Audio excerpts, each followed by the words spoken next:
Did you know that Jesus shows no preference or favoritism for any nationality or ethnicity? In fact, God said man looks at the outward appearance, but God looks at the heart. God looks at our heart, He looks at our character. Where Martin Luther King got that famous phrase from, that God judges us by the character within, the character of our heart, he got that from Jesus, the teachings of Jesus.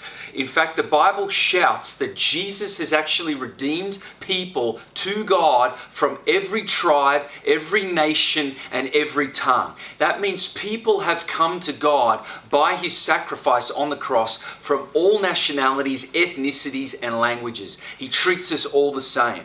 We have equality before God. As a follower of Jesus, I live knowing that I'm following someone that treats us all equally. Furthermore, He's the one that's the defender of the weak. As a follower of Jesus, I can put my trust in Him knowing that He is the defender of the weak. That means my hope is not in a political person, it's not in a government leader, it's not in a social justice or racial equality activist. My hope is not in some famous activist or leader or philosopher. My hope is in the Lord Jesus. He's the defender of the weak.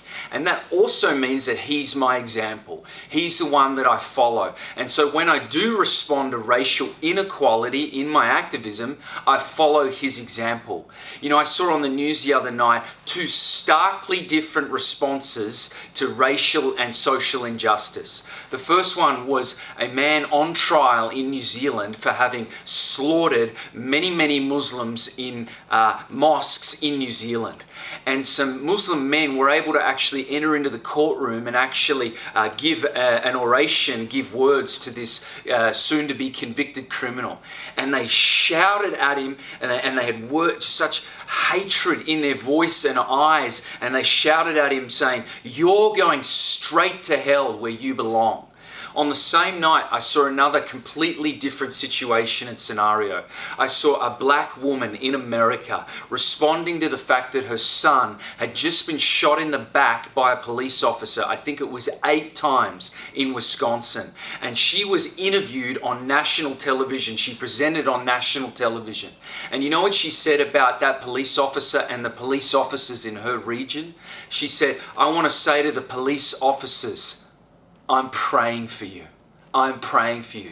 You have 2 examples of racial and social injustice and 2 completely different responses. One is resentment and I would say seemingly hatred, and one is mercy and love. Which one do you think is the way of Jesus?